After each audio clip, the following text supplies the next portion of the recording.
Hello and welcome to 5-Minute Math. Today we are looking at the 7th grade concept of volume.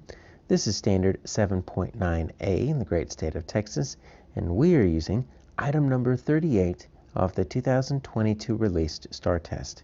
If you have not done so already, please go ahead and take a moment to pause the video, work this problem out on your own, unpause it, and we will look at our answers together.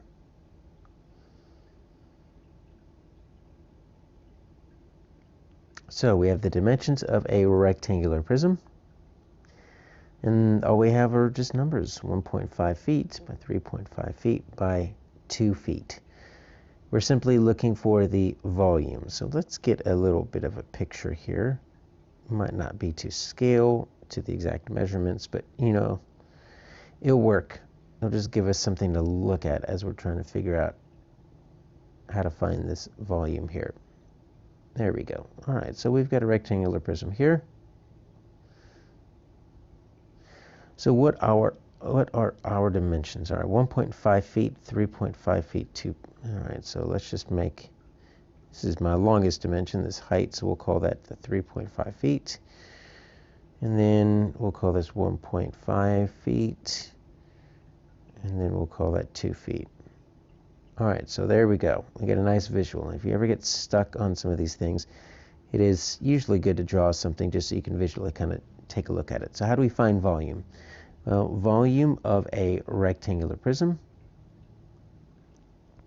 or the volume of a cylinder both have the exact same formula when we're looking at our mathematics chart, which is where we should be looking when we're trying to remember all of these equations.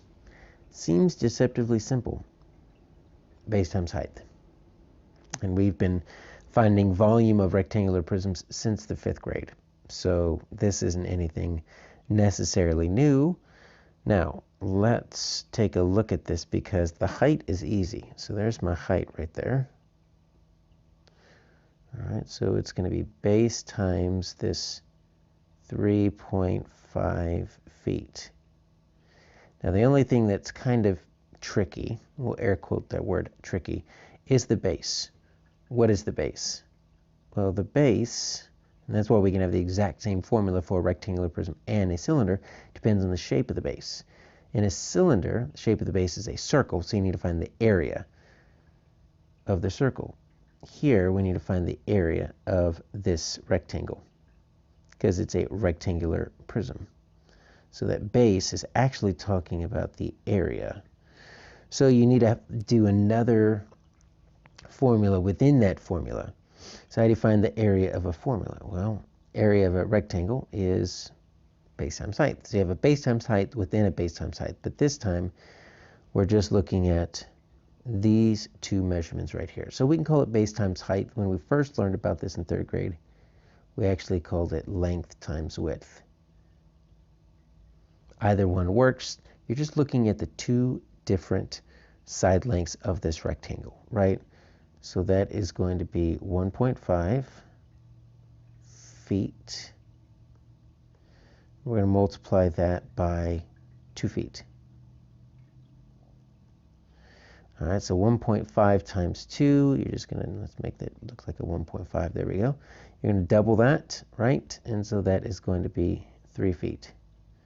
But there's 2 different feet there, feet times feet, so I'm going to square it. So 3 feet squared. So I've got 3 square feet as my base. Now I need to plug this back into this right up here. Okay? So my height is 3.5, so let me rewrite my big volume here equals 3 square feet, that's my base, times my height of 3.5 feet. And there we go. All we need to do is multiply that, right? And so we can just do 3.5 times 5. That's 25. Let's see, get that right. Let's do 3.5 times 3. How about we do it correctly? That's going to be 9. That's 10. So there we go, 10.5. And so our volume is going to be 10.5 cubic feet, or feet to the 3rd J.